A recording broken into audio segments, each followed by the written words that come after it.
一嚟咧就要摸下你啊咁嗰啲咧咁樣。我見到佢哋全裸嘅，即係拍一場 love scene 咁，冇清場，冇清場。因為我都唔想人哋偷拍我噶嘛。嗱，呢個係唔好噶，呢個係錯誤示範。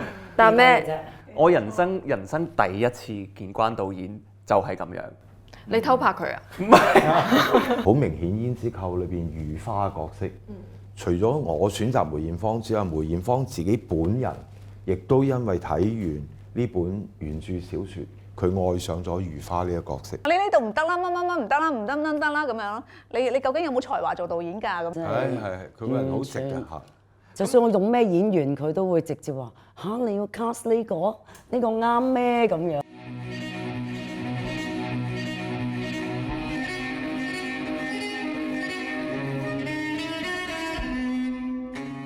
我之所以會坐喺呢度，因為有一部電影叫做《像我這樣的愛情》即將上映啦。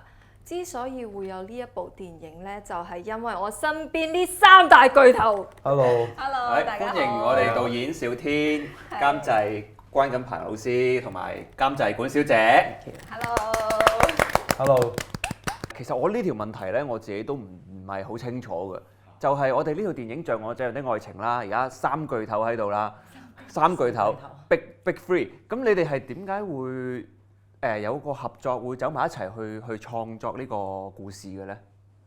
問我先啊。係邊個？係應該係小天。邊個發起？邊個揾呢個？我揾佢哋兩位嘅，一定係。咁就2019年咧，我寫完個劇本咧，其實咧我一路都喺江湖上咧就聽到兩位嘅大名㗎啦，已經。咁但係當然嗰陣時係未認識阿關導嘅。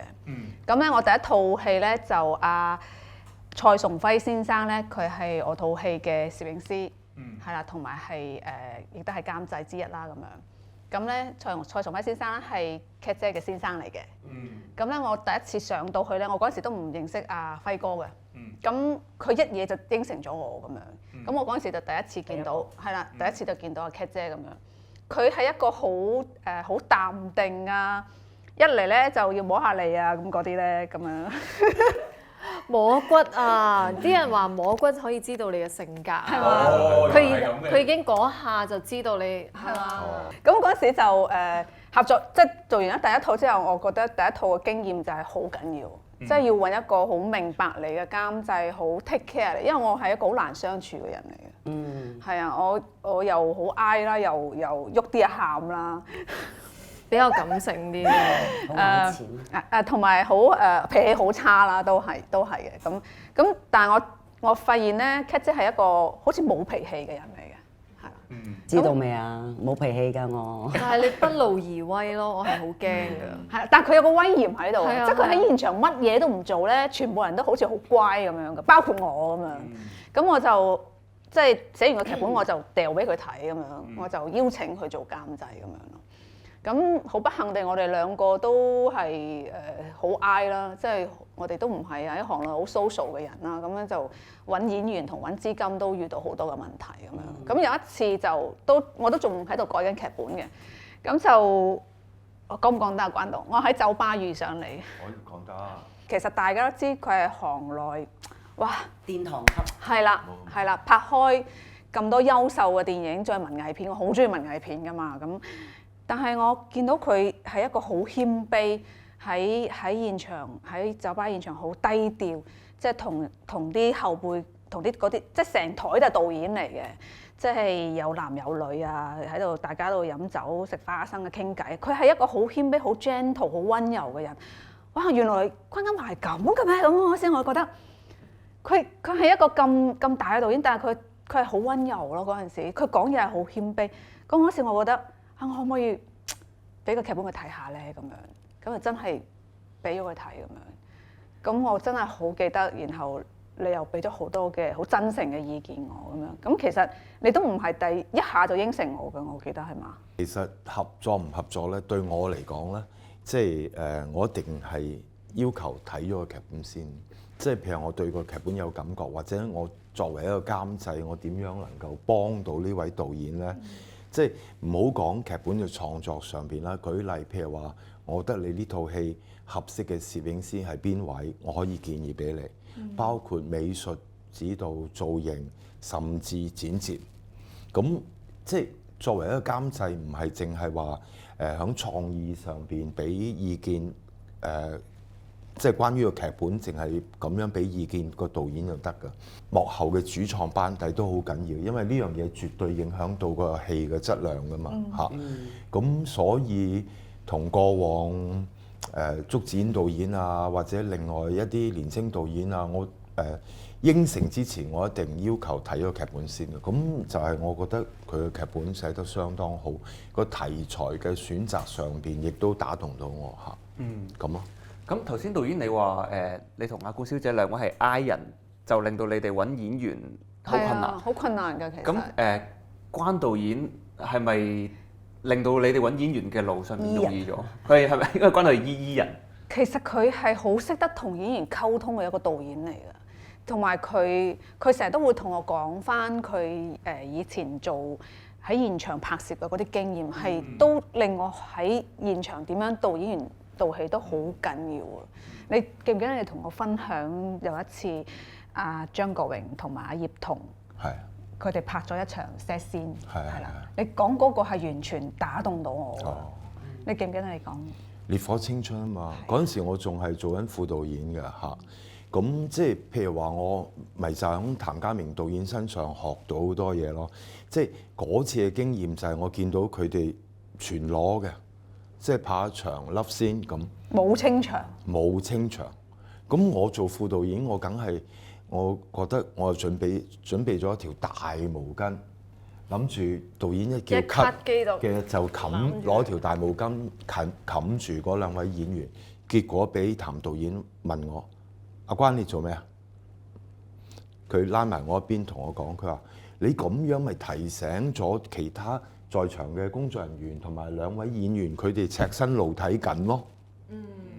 嚇，點解要做啲咁嘅嘢咧？咁所以到後尾我學到呢個功課啦。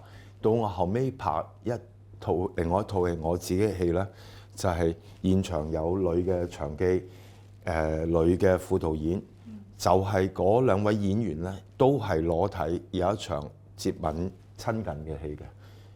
我咪就係學到呢個功課，即係大家自然對待咯，即係冇話清場，冇話要特別做啲咩遮掩嘅措施咯。嚇，咁反為兩位演員佢哋好自在地演好嗰場戲嚇。我諗製造一個相對安全同埋令演員放心嘅一個環境，演員先至可以更加可以去展現自己，又或者係更加放心將自己交落呢一個作品度咯。即係我準備大毛巾係真係俾阿譚導演講得我啱㗎嘛？喂，你搞乜嘢啊？搞乜東東啊？嚇！你咪提醒咗啲演員佢哋而家赤身露體緊咯。咁嚇，呢個都好 inspire 到我自己。所以兩位監製嘅喺呢一個戲嘅工作就係一個屬於比較製作向提供製作嘅意見，關導演就係創作上嘅意見係俾到導演嘅。佢哋好似一文一武咁樣，即係完全照顧到我，好開心。其實我哋都係一齊陪住啊導演去見演員啦。係啊。咁成個過程係用咗幾耐時間？哇，都好多年咯。2019年完成嘅劇本，開始揾監製啦，咁佢哋都好快應承我啦。咁然後21、22跟住申請啦，係申請政府融資啦。咁申請政府融資個來回都送咗成年啦。有啦，用咗2年時間去揾演員咯。哇！做一部戲要用咁多時間。啊！呢部戲真係用咗幾年時間。有睇試片嘅朋友睇完都盛讚你哋兩位嘅表演啦嚇。咁我都好開心呢樣嘢，就係其實我自己作為導演嘅經驗咧，就係導演點樣同演員相互信任、建立一個溝通係好緊要嘅。即係好多時候導演剛才提到嘅喺現場我通常譬如覺得演員個狀態未好入到嗰場戲嘅時候，我可能會因為經過咗一個相互信任嘅溝通，好多變咗真係話閨蜜咁啊！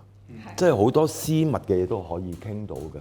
咁去到現場個演員呢一刻捉唔到某個狀態，咁我會拉個演員埋一邊，細細聲同佢講阿 Fisher 係咪嗱？你諗翻下嗰陣時，你同我講過，有某一刻你成長經驗裏邊有某一個 moment 嗰樣嘢觸動到你，有啲情緒，我覺得分分鐘係嗰個情緒帶入呢場戲就啱噶咯喎。咁我就唔會因為一啲好私密嘅嘢，但係呢啲都要建基於你同個演員要有一定嘅信任同埋熟悉咯，你先至可以調度到佢可能某一啲情緒記憶，又或者喺成長片段嗰種。即係所以，我覺得一個導演建立一個相互信任嘅溝通，唔係淨係傾劇本、傾角色㗎，分鐘一啲好個人嘅，係好個人一啲心入邊嘅説話。即係我拍《胭脂扣》嗰陣時籌備嘅時候，同我梅艷芳建立咗，我哋已經傾劇本、傾角色，傾到半夜12點啦。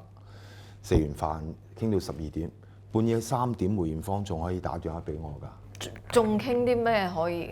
咁乜都傾咯，就係佢話你瞓咗未有關，我話阿妹梗係瞓咗啦，不過冇問題可以傾。通常呢啲咁嘅電話3點鐘嚟咧，我可以同阿妹傾到早上6、7點㗎。好精力。所以關導係有一種魔力咧，係會令到演員好放心放心去同你去傾偈。希望建立到呢樣嘢，我而且覺得好緊要。我唔知你記唔記得我同你喺酒吧嗰次傾偈。其實當時我嗰個狀態係唔係咁好噶嘛，因為我隻眼出咗事。但係你真係好好，就係你鼓勵我，你即係同我講話，其實你而家呢一種傷感啦，你呢種咁唔開心、抑鬱住嘅心情咧，你同我講叫我一定要記住佢，一定要好呢可能未必個個人有呢件事發生嘅，但係偏偏你發生咗，你就要記住佢，隨時可以攞翻出嚟用。係啊，即係雖然嗰次我見你，我未必可以演你哋套戲，因為嗰陣時我都未知道可唔可以嘅。咁但係好多謝你嗰陣時俾我嘅鼓勵。係應該咁㗎，我覺得作為創作者、導演好、編劇好、演員就更加啦。即係生活上嘅觀察係好緊要嘅。分分鐘好多時候你隔離台食飯，隔離台見到某啲人物佢哋傾偈嘅狀態，講緊啲咩咧？你用手機拍人就好唔禮貌啦。我想講，我有用手機拍低㗎，我會偷偷拍低。如果嗰陣時唔方便拍低咧，我就會打字咯，瘋狂咁樣打字佢嗰下做緊啲乜嘢動作。係啊，因為創作好多時候係喺你觀察睇發到一啲嘢，記唔到咁多嘢㗎。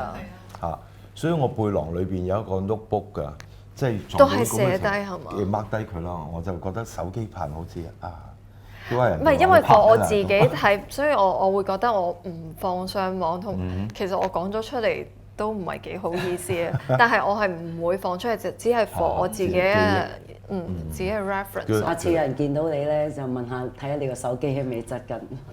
但係其實唔係幾好㗎，因為我都唔想人哋偷拍我㗎嘛。呢個係唔好㗎，呢個係錯誤示範。但咩？我人生第一次見關導演就係咁樣。你偷拍佢啊？唔係啊，係咁佢揾一啲男仔想睇下有冇即係 casting 咁樣啦。咁我哋就去咗一間酒樓打邊爐咁樣嘅。咁我去到咧，見到就好似而家咁樣啦，擺咗幾部機喺度。跟住之後，阿關導演就話陣間咧就係普通食飯得㗎啦。咁你當佢哋唔喺度啦，咁我會拍低，我想拍低少少嘢，等我去有啲嘢記錄低。咁我而家就係知道，其實導演就係想睇我哋喺正常嘅生活百態入邊咧，呈現到啲乜嘢出嚟，可能方便到佢創造啲角色俾我哋。因為嗰時其實乜都未有嘅，只係想有一個咁樣嘅 project。雖然最後唔成事嘅，但係嗰次我係好失禮嘅，因為我完全真係冇理過。導演話唔使理啲 cam， 我真係咁食嘢，我完全冇修飾啊嗰陣時。呢啲咪好自然咯，就係咁樣先好啊嚇。但係我就想問，我先問兩位導演啦，你哋覺得一個角色係角色揾演員定係演員揾角色？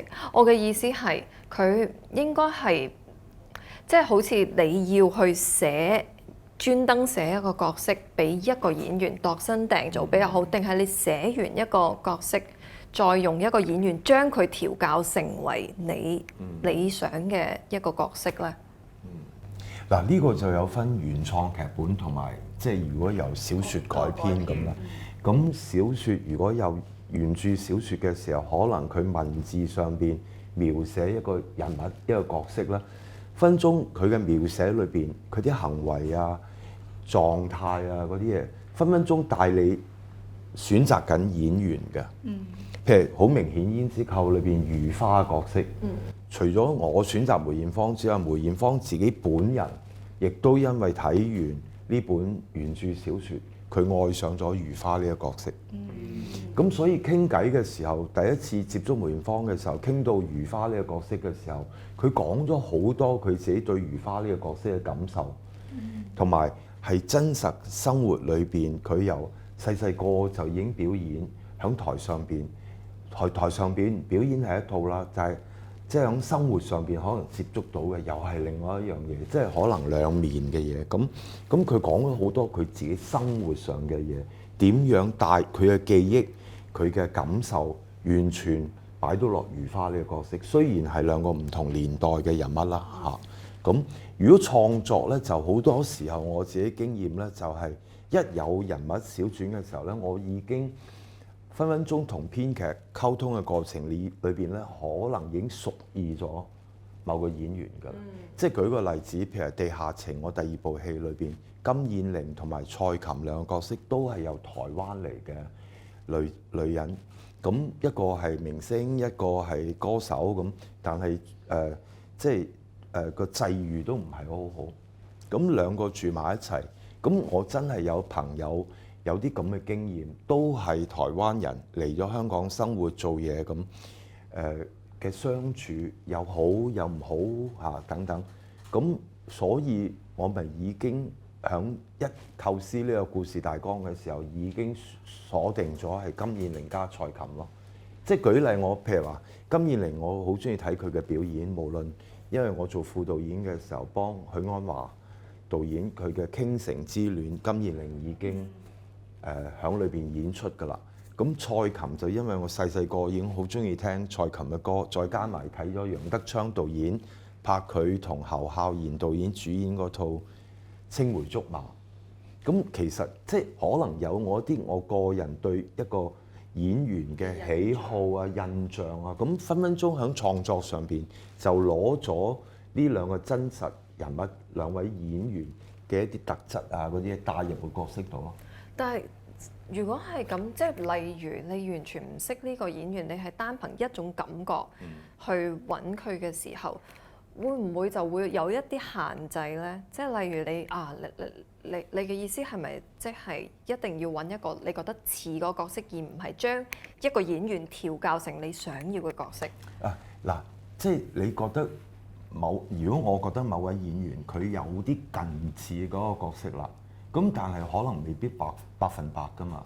咁變咗可能我亦都會同編劇討論呢個人物小傳嘅時候，人物個角色嘅分析嘅時候，我都願意聽個編劇嘅意見咯。即係大家匯聚咗一啲我嘅點樣睇呢個演員又好，或者編劇點樣覺得呢個演員邊度合適，邊度唔合適，係一個可以係一個好長嘅討論嚟嘅。咁我哋講翻呢一套戲嘅選角啦。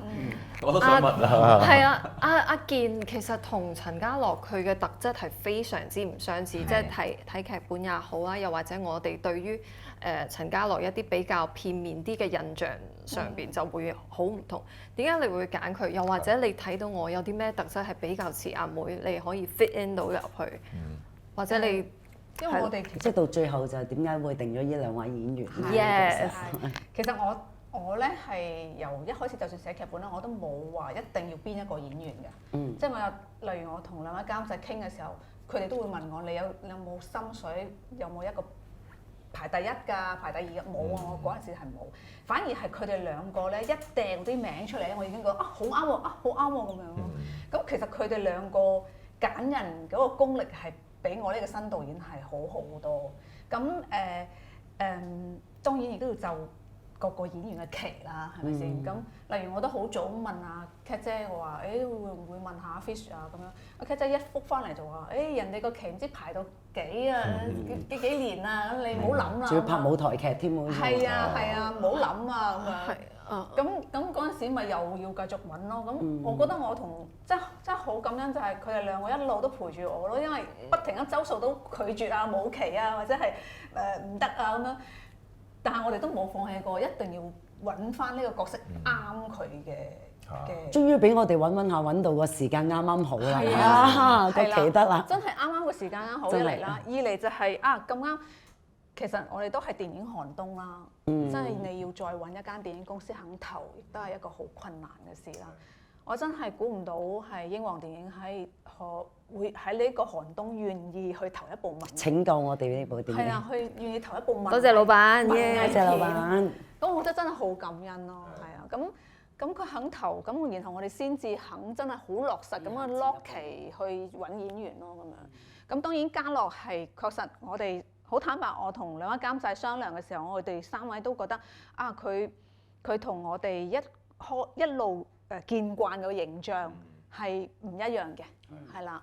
咁但係我覺得我哋可以嘗試嘅，因為我覺得因為我同阿關導同 Cat 姐喺酒吧見阿嘉樂嘅時候，其實我哋三個都好睇到佢嘅真誠，同埋佢亦都毫無保留咁樣將佢自己嘅好私人嘅嘢去同我哋分享。咁當然，正如頭先阿關導講，即係你要記住你嘅唔開心或者最差嘅狀態咁樣。咁我就睇到佢最差嘅狀態。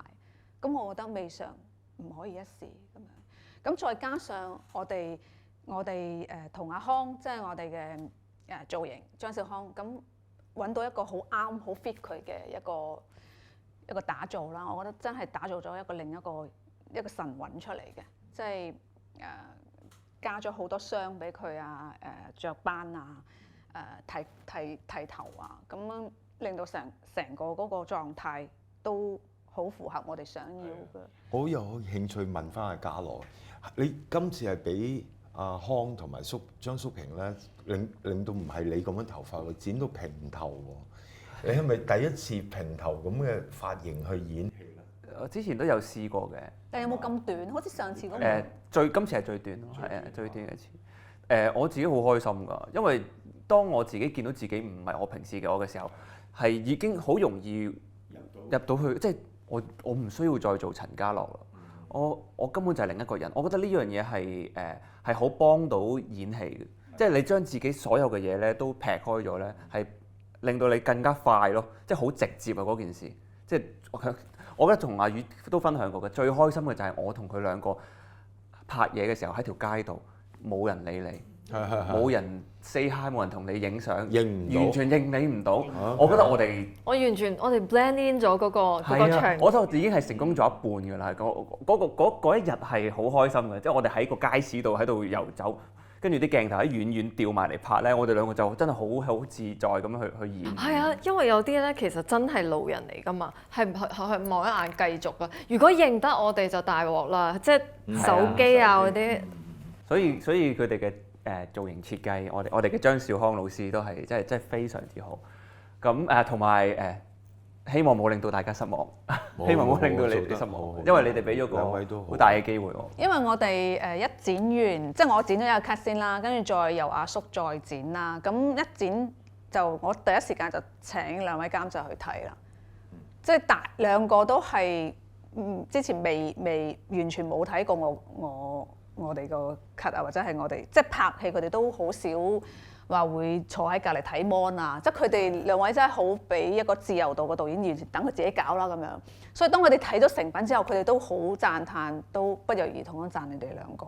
咁當然仲有楊琪啦、阿媽媽啦、即係劉雅麗係劉雅麗小姐啦，即係好似咁我就終於放下心頭大石啦。佢哋兩位都覺得冇投訴。我好信阿張叔平嘅決定判斷，同埋佢對一個電影嘅去點樣去judge 個電影嘅好壞。佢幫導演剪完個定稿，佢竟然主動打俾我，佢阿關啊，阿譚導演拍得幾好睇喎呢套，真係係啊，咁我就更加篤定啦，即係佢打俾你啊？係啊，我唔知喎。我想問下張叔平老師係咪一開始你已經係揾咗佢做剪接㗎啦？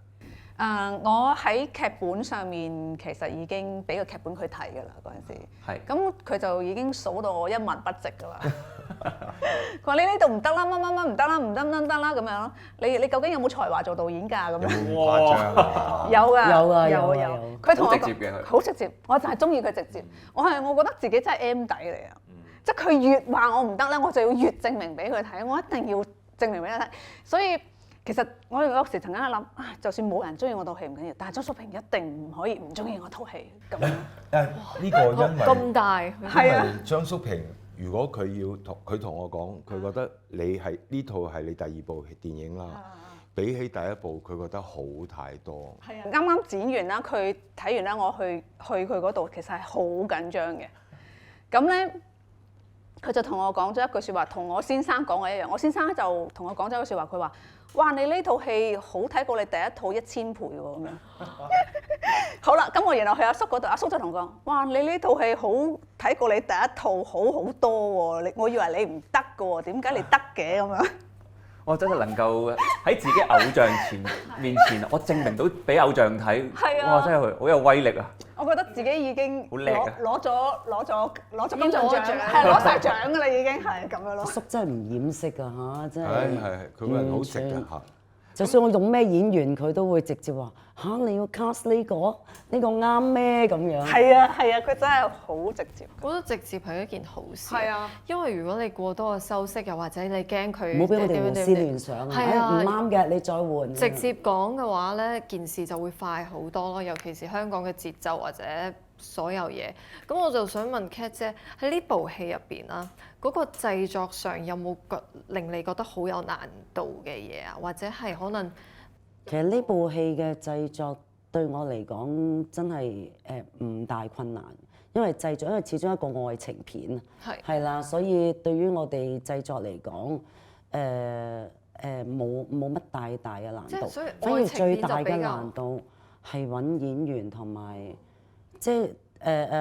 我哋嘅資金來源就係政府㗎嘛，政府批咗一部分資金俾我哋之後，咁跟住其實我哋仲要揾資金㗎嘛，最困難就係嗰段時間咯，因為我哋又要揾演員又要揾資金，咁啲老闆又會有意見㗎嘛，即係我哋用啲咩人啊，或者係你哋個戲係啊個 marketing 方面會點做啊，發行會點做，咁呢一度係用咗我哋好多時間，即係籌集資金同埋揾你哋兩位，咁到最後都好開心。我哋喺限期之前開得成呢部戲，仲要揾到咁 fit 嘅 cast，係啊，最後真係好感動，真係天時地利。天時地利嚇。限期前開到嘅，係啊，因為如果你再唔開咧，政府會收翻嚿錢。係啊，連嗰份資金都冇。咁你哋我可唔可以知道個限期係簽咗話係有幾年俾你哋去製作3年咯，我哋2021定22幾已經批咗啦，年頭批咗。如果我哋2024即係2024年頭拍仲唔開咧，就會收翻嚿錢。我哋真係咁啱，就擲住個先。係啊，真係。你嗰期如果唔撞咗期接唔到，我哋香港咧都仲有好多好好嘅演員嘅。唔係，我哋真係好多謝你哋兩位，因為你哋兩位真多謝你係哋，真係令到我哋呢部戲先開得成。因為我同管小姐其實係幸運試我嘅時候認識嘅，嗰陣時我都唔係好多演出嘅機會，嗰陣時係管小姐好堅持俾我演呢個角色，好開心。OK， 所以今日好多謝我哋3位我哋電影嘅巨頭嚟做我哋嘅嘉賓，同我哋傾偈。我哋真係學到好多嘢啊！今次真係可以講呢句啦。像我這樣的愛情11月27日上映，希望大家多多支持，我敢去愛。到時戲院見，再見，拜拜。阿妹，你係天生老麻，你嗰晚就係同佢啊？咁你有冇試過自己搞啊？只要新長者需要，我哋就會試下幫佢。你收嗰刻，我覺得我好重要，我好有用。我中意佢，好似我咁嘅女仔，好